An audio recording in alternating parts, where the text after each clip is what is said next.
All right, my friends. So, little debate, little debate today.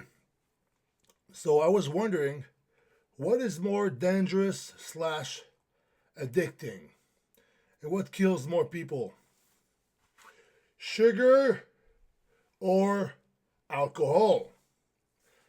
But remember that in a lot of alcohols, and maybe alcohol itself, there is sugar.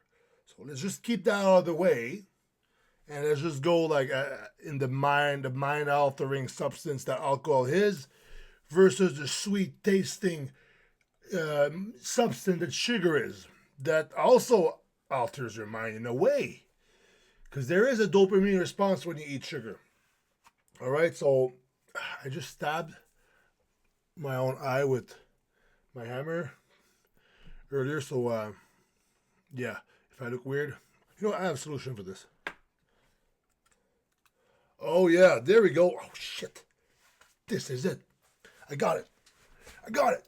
I got it. Okay, so let's start this video with some guy, a proud Canadian, that got interviewed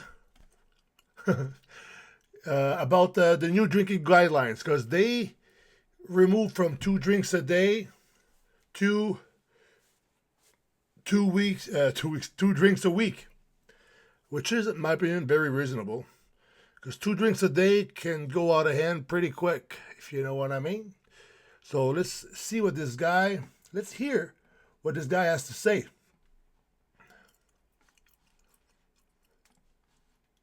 What did you buy today? I bought 6 Bush Light, 6 Bud Light, and I love them, tall boys. Tall boys, how much would you drink a day? Well, what day? Regular day, I don't know, maybe a couple beers, depends. Weekends, maybe, 5 beer. 2 drinks a week. What do you think of that? Well, that's just not feasible, not in this country. Well, come on, man, 2 drinks a week, what's that going to do for you? I mean, that doesn't even get you through a day. A reasonable amount, if you're at home, you'd be able to have like 4 beer. That's just 2 more. I mean, I'll have 6. But 4 is a fair number. But there shouldn't even be guidelines anyway. Why are you going to tell me how much I can drink at home? Well, I guess the idea is, would you be concerned that you're at a higher health risk if you're drinking too much? No. No. The main point here is, why are they telling me what I can drink at home? What, can I have 2 liters of pop? Can I have 2 liters of pop? Well, what's more healthy? 4 beers or 2 liters of Coca-Cola? Do the math. So I'm guessing that this information about the new guidelines isn't going to change your mind. It's heartbreaking, and I can't even believe it. It's heartbreaking. You can't handle the truth. You can't handle the truth. What is this guy? What is this guy? Man. Oh, wait a minute. Was there part 2 to this?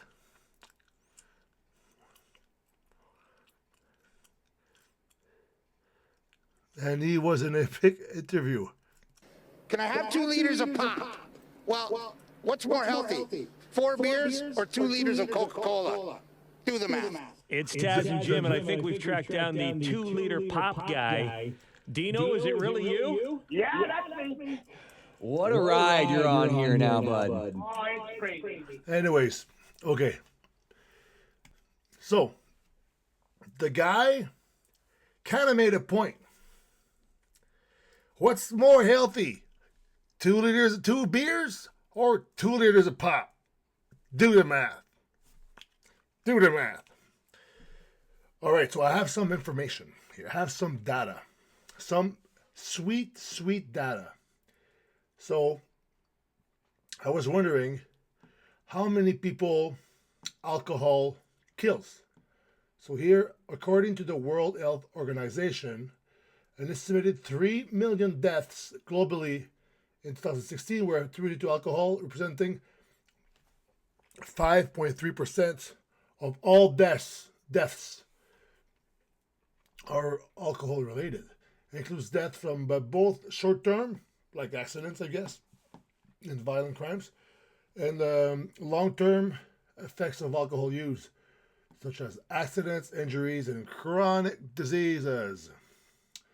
And now let's compare that with sugar deaths. So the guy's asking about sugar, the pops, right? Sugar pops. What's more healthy, beers or Coca-Cola? And what's more of a representation of health than death? So the World Health Organization, who, you might ask? Who? That's who. The World Health Organization estimates that 1.6 billion deaths each year are attributed to the consumption of sugary drinks. Oh, million. I was wondering, what the fuck, billion? the old planet is dying. No, million. Okay, so 1.6 million deaths a year versus 5.3 million deaths a year. So it's like half. So let's say that alcohol kills 3 million, sugar pops, Coca-Cola kills 1.6 million. So it's half the deaths of alcohol. So therefore, it's more healthy to drink Coca-Cola than beer. Well, it just kills less people a year. But the crazy thing is that that's just sugary drinks. That's not candy. That's not ice cream. That's not chocolate. That's not the sugar added in all the food that's processed that we buy. You know, the average citizen, Canadian citizen, American citizen, European citizen buys. All right. So what's one of the main bad effects of eating too much sugar? Type 2 diabetes. So here's what I have on type 2 diabetes. According to who? Who? The World Health Organization, an estimated, okay, there we go. 4.2 million deaths were directly caused by diabetes in 2019. Type 2 diabetes is responsible for the majority of diabetes cases worldwide and is often linked to lifestyle factors such as poor diet, lack of physical activity, and obesity. In addition, the International Diabetes Federation, IDF, reported that around 90 to 95% of all diabetes cases are type 2 diabetes, and it is estimated that the number of deaths from type 2 is in a range of 3.9 to 4.6. What did I say earlier? 4.2 per year. Oh. So sugar itself is the better serial killer, and alcohol is just under than that if you compare the two, right? At 3 million deaths a year versus between 3 and 5. But the thing, in alcohol drinks, there's a lot of sugars, right? So it's like this hybrid. So diabetes kills more people than alcohol. Therefore, the guy is like complaining. I almost want to play it again. The guy is complaining that they're adding guidelines to alcohol. Who are they to tell me what I can drink and cannot drink? As a grown man, you should be able to, do whatever you want to do. But I think it's important that there's not misinformation. And I think it's important that people are aware of the side effects of whatever the hell they're taking and drinking and eating. It's like this skinny pop. Skinny pop. Let me see if I can find that. Skinny pop. I'll show you a great example of false advertisement. Skinny pop, popcorn, nutrition info. You're going to be baffled. That's not it. I want the one with the... where's it? I want the one where there's like original. Let's see, white cheddar. White cheddar. All right. Show me the information. Show me. Where is it? God damn it. They're making it hard to find. I wonder why. Not suspicious at all. Not suspicious at all. Okay, where is it? Cheddar. Sorry guys, I'm just looking for this. It's important. It's important that we, see this through. Okay, there it is. Okay, I got it. All right. Look. So that's just the cheddar. Cheddar pop, right? Skinny pop popcorn. Skinny is in the title. For 3 cups, which is we eat way more than that when we eat popcorn, right? 9 grams of fat. What?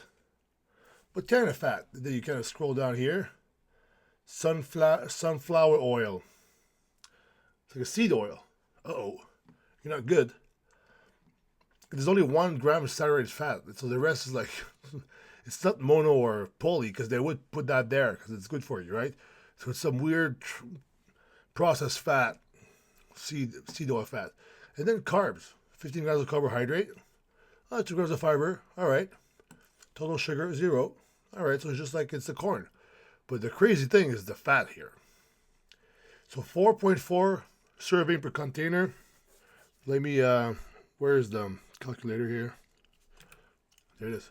So 9 times 4.4. I want to make sure there's 40 grams of fat in this. And the thing is, how big is the bag?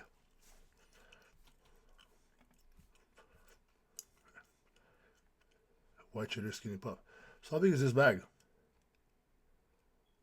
What? So how big is this bag? 125. 125 grams. That's a small bag. That's a small bag. So imagine if you have a big bag.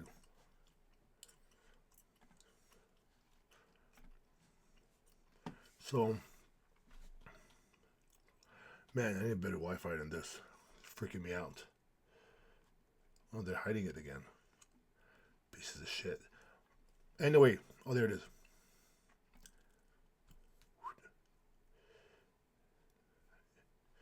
Yeah, same thing. And this one is a little bit of sugars in there. No, not even. But there's always 40 grams of fat for 125 grams of popcorn. Man, false advertisements. So things like that. There should be regulation on that. Like, don't call it skinny pop. You're not. There's nothing skinny about this. Oh yeah, 47 calories per cup. Who the hell eats just 1 cup? So the guy earlier. Let's go back to the guy earlier. He was whining about the guidelines on alcohol. I'm really for having guidelines about anything that can kill you. Of course. People got to be aware that, hey, it's not good, right, if you do too much. But at the end of the day, if you're a grown man, you should be able to choose whatever you want to do with your body, right? This is where I stand. Okay? So, I wonder if this gum is annoying for you guys.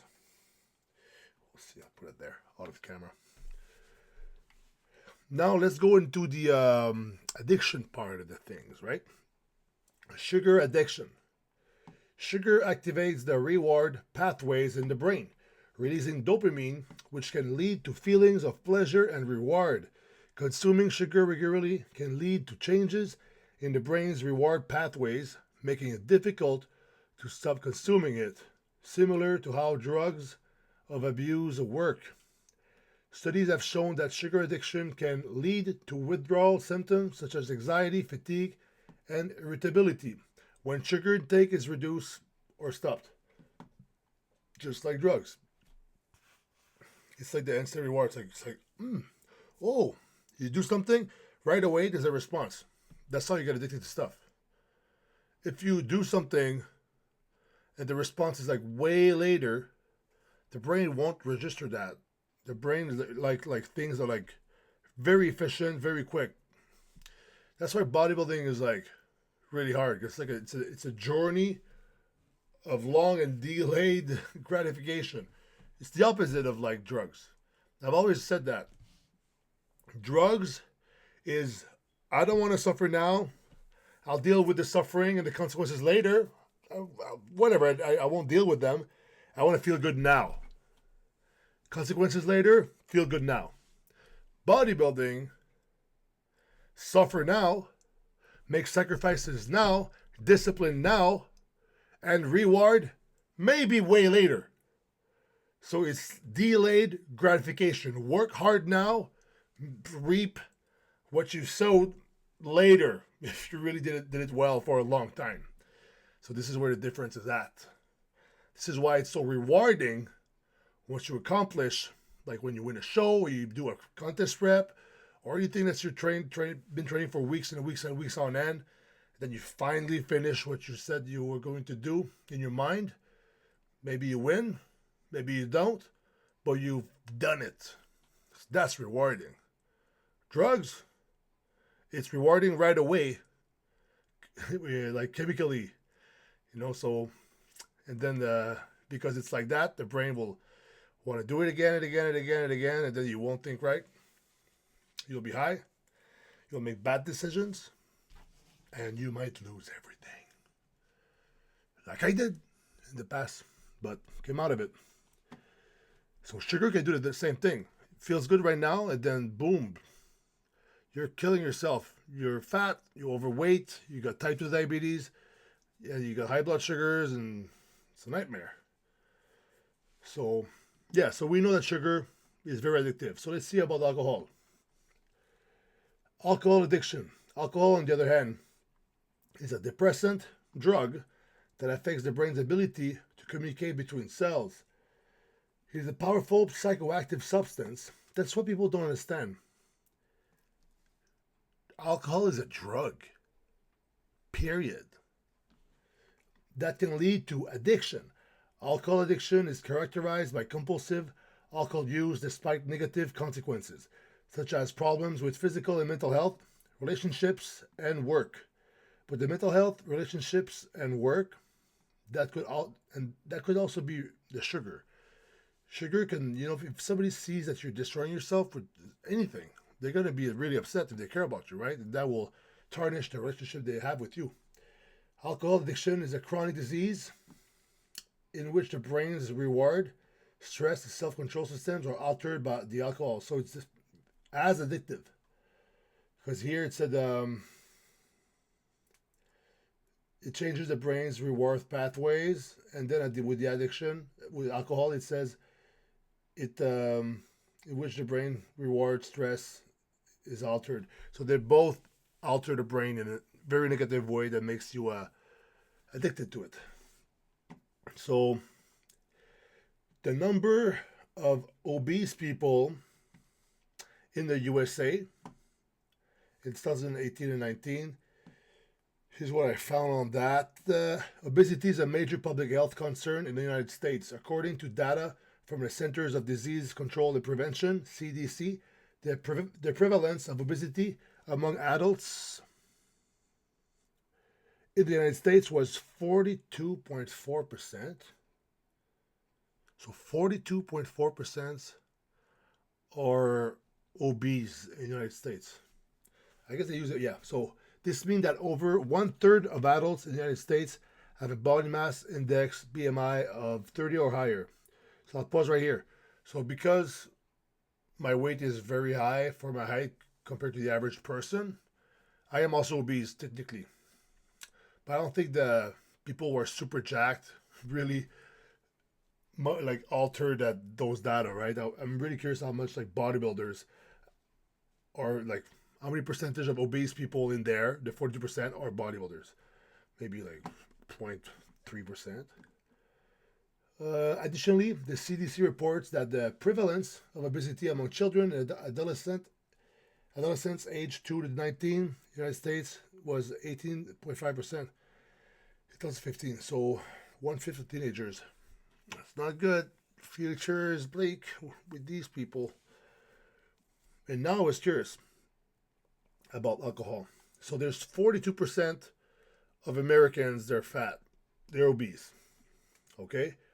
How many alcoholics is there in America?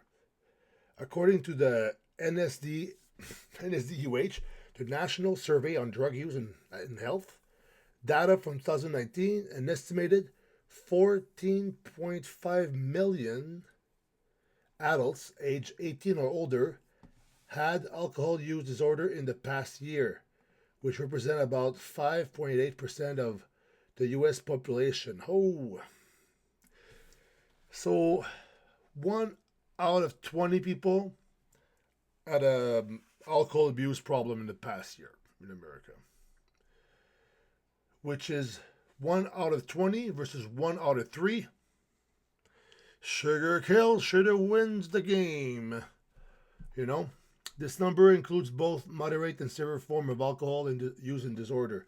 Additionally, the data shows that men are most likely to have alcohol use disorder than women, and that rates of alcohol use disorder are highest among adults age 18, between 18 and 29. So mostly men, because men are impulsive, and they're more self-destructive than women, biologically. So, but why? Like in rehab, there was more men than women. In the meetings that I do, Narcotics Anonymous, there's more men than women.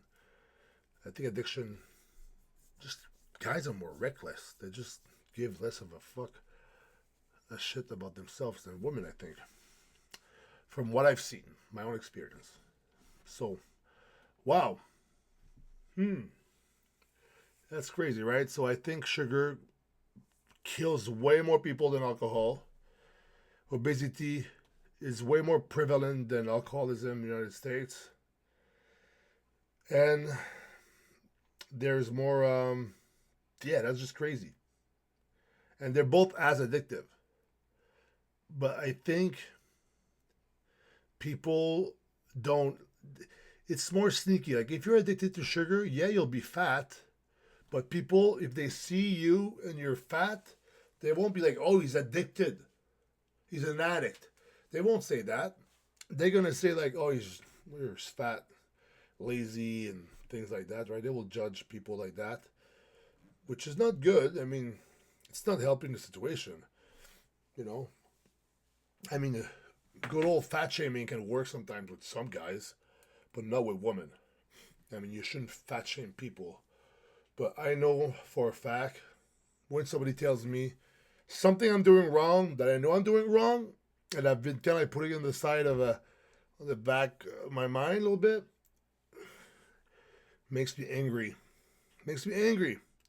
And even though I will like maybe react in a way that I shouldn't to them, and just then if I really think about it, I'm like, oh man, they're right.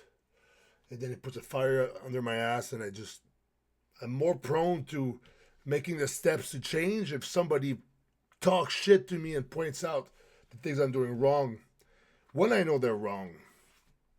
But that's not a reason to do that to other people. That's just how my mind works. So, fat shaming would work on me, I think. But don't do it to fat people. Don't fat shame people. Unless they're your friends. If they're your friends, it's fine. Just kidding. But if you see a guy that's drunk every day, right away you're going to be like, he's an alcoholic. He's an addict. So that's the thing. I think alcohol is not as popular, is not as present in the world. Alcoholism is not as present in the world as obesity, obviously. But it's way more noticeable. I mean, as far as that, if somebody has it, you know right away, oh, this guy's an alcoholic. Can't really hide it. That's what I mean. You know, we kind of know what's going on. This guy's addicted to alcohol. You know, he's got a bunch of DUIs. He can't stop drinking. He's violent. He screams to people. He's selfish and this and that. But then there's they're not pleasant people. You don't want to hang out with them. But there's a lot of people who are obese They're kind of funny. They're good people. I mean, alcoholics are also good people. They just have a disease, they're just sick. But with obesity, it's like kind of goes under the radar. And now there's a lot of people online, from what I've seen, that they're like trying to normalize obesity, which I'm not sure that it's a good idea. Oh, okay then. Well, obesity kills way more people than alcoholism. Okay, well then let's normalize alcoholic people. I don't think it's gonna happen. The crazy thing is that it says here 3 million deaths a year versus like 4.2 million deaths from type 2 diabetes. That's including the accidents. And they try to normalize the deaths from like, oh, it's normal that you're fat, that you type 2 diabetes, whatever. Accept it. It's fine. You shouldn't change. People should accept you the way you are. There's nothing wrong with you. I mean, there's nothing wrong with your soul. There's something wrong with your body. The way it works, it's not working to the maximum of its ability. And people are dying from that. But, like the whole... I don't want to say too much here. But what I'm saying is that if you're going to try to normalize obesity, it's, in my head, it's as much nonsense as normalizing alcoholism. This is where I'm standing. This is where I am standing with that. So both are bad. Both should be fixed. But it can only work if you really want to change. If the person in the scenario wants to change. If the obese person wants to really change, this is the only way it's going to happen. You can't force people to change. Like, hey, don't eat the sugar. As soon as your back is turned, they're going to go eat the sugar. Hey, stop drinking. They can't. They're addicted. Both of them are addicted. The alcoholic and the obese. So to see like the whole debate here, sugar kills way more people than alcohol. But both are bad. And alcohol is more noticeable to see the addiction, We see the addiction way easier when an alcoholic than we think about addiction when we see an obese person. So the guy was complaining about the guidelines about drinking. I think he's right, but these guidelines are stupid. Nothing's going to change. Nothing's going to change. Oh, the government said it. I'm going to now only drink this. 2 drinks a week.